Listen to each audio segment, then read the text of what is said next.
Ito na po yung ating tinolang chicken breast. Welcome to Luvlines.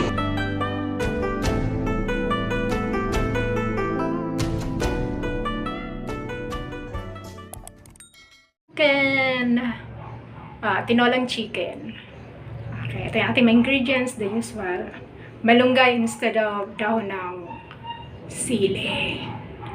Alright, tara, let's cook. Inuna ko yung luya muna, and then chicken, tapos babang sibuyas na. At pipratuhin natin ito ng saglit while we're still boiling the sabaw. Yeah. Kumukulo na ito. Lagay ko na itong chicken cube. Wow.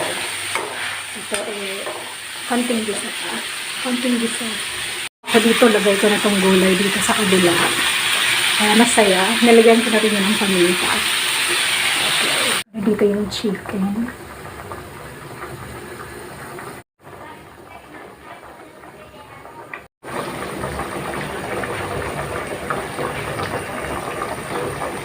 Ito na po yung ating tinolang chicken breast fillet. Chicken breast yan. Tara, let's eat. Thank you for watching. Have a good day. God bless. So that's all for now. Thank you so much for watching.